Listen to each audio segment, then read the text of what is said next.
warahmatullahi wabarakatuh. Perkenalkan, nama saya Hadri Suryanugraha dengan NPM 1975129. Baiklah, pada kesempatan ini saya akan memaparkan tentang teori kontrol sosial yang mana merupakan materi pada mata kuliah Sosiologi Perilaku Menyimpang dengan dosen pengampu Vicky Novarizal SOS MPrim. Oke, tanpa banyak kata-kata dan basa-basi, saya akan langsung mempresentasikan sebuah hasil kerja saya.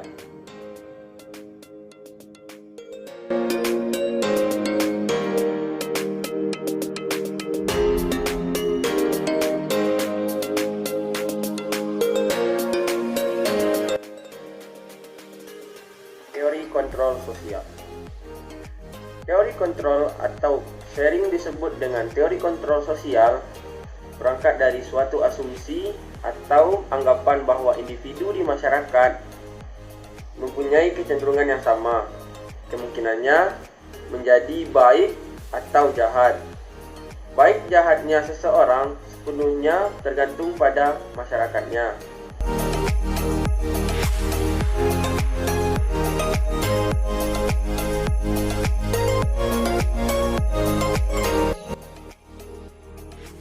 Pengertian kontrol sosial. Sebagai makhluk sosial yang dinamis, setiap individu dalam masyarakat akan selalu berubah dan berkembang. Individu-individu itu akan selalu berinteraksi dengan yang lainnya, sehingga menghasilkan perubahan sosial. Baik itu hasil interaksi yang bersifat kemajuan maupun kemunduran. Perubahan-perubahan tersebut bisa saja mengubah tatanan sosial yang sudah ada, sehingga menimbulkan ketidakseimbangan sistem sosial.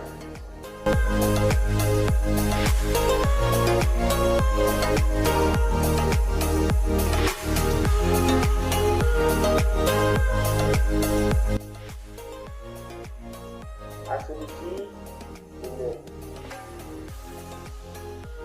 1. Manusia cenderung mengejar kepentingan diri secara maksimal. 2. Oleh karena itu, setiap orang memiliki kapasitas untuk melakukan kejahatan. 3. Banyak orang tidak melakukan kejahatan karena pengaruh-pengaruh yang membatasinya.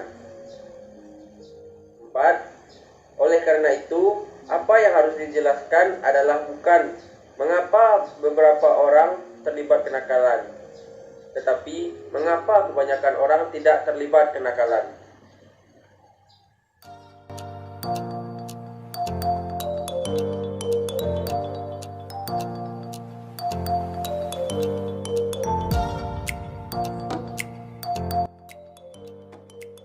Kontrol sosial.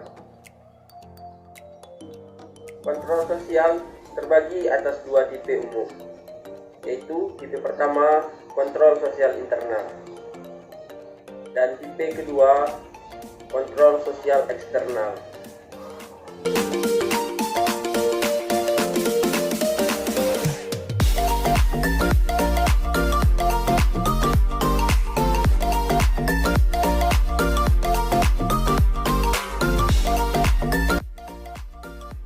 Kontrol sosial internal. Kontrol sosial internal merupakan kemampuan seseorang dalam menahan diri untuk sebisa mungkin terhindar dari perilaku menyimpang yang mana dapat berkembang melalui aktivitas selama bersosialisasi.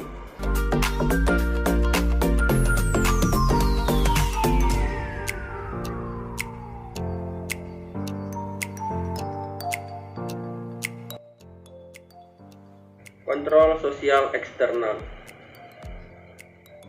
Kontrol sosial eksternal merupakan kemampuan di mana seseorang tidak mampu menyesuaikan diri dengan aturan, sehingga kontrol sosial eksternal berisi sanksi-sanksi yang bersifat mendorong konformitas atau menghentikan tingkah laku yang dinilai salah dalam sosial.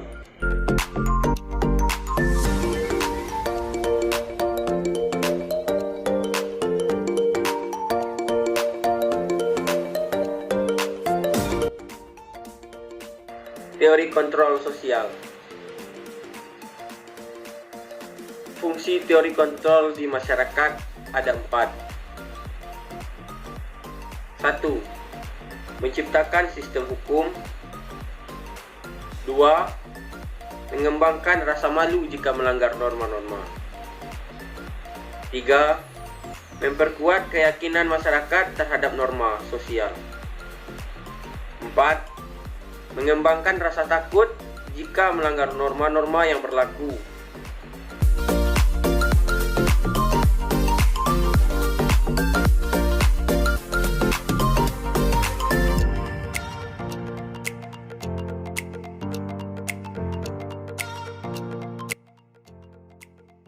Unsur utama dalam kontrol sosial memiliki 4 proporsi. 1. Attachment atau kasih sayang. 2. Komitmen atau tanggung jawab. 3. Involvement atau keterlibatan. 4. Belief, kepercayaan.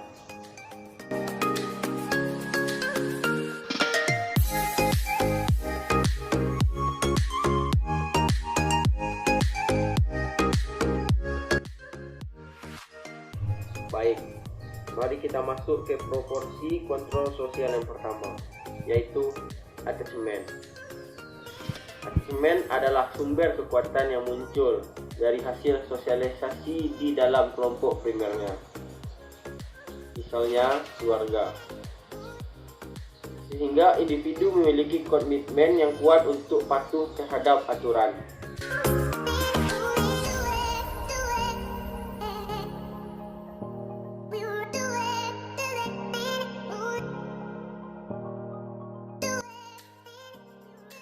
Baik, sekarang mari kita masuk ke proporsi kontrol sosial yang kedua, yaitu komitmen atau tanggung jawab. Tanggung jawab yang kuat terhadap aturan dapat memberikan kerangka kesadaran mengenai masa depan. Bentuk komitmen ini antara lain berupa kesadaran bahwa masa depannya akan suram apabila ia melakukan tindakan penyimpangan.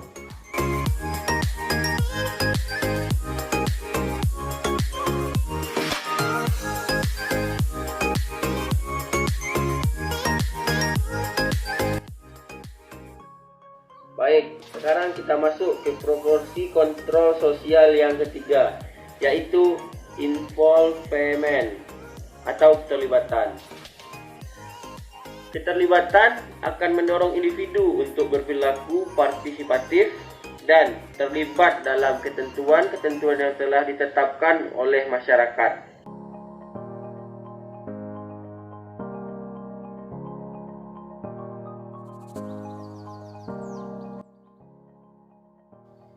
Nah, sekarang mari kita masuk ke proporsi kontrol sosial yang keempat, yaitu belief atau kepercayaan.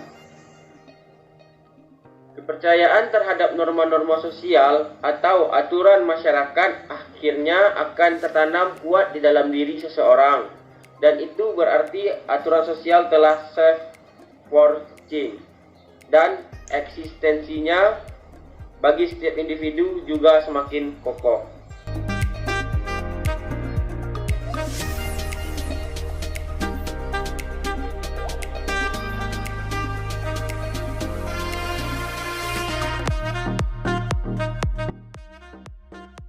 Nah, sekarang mari kita masuk ke contoh pengendalian sosial. Saya mengambil contoh dari keluarga.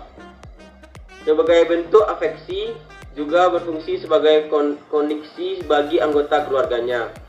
Misalnya saja, orang tua memberikan kesadaran pada anak-anaknya dengan cara mendidik mereka supaya menyesuaikan diri terhadap kaidah atau nilai-nilai yang ada di dalam masyarakat untuk mencegah mereka melanggarnya.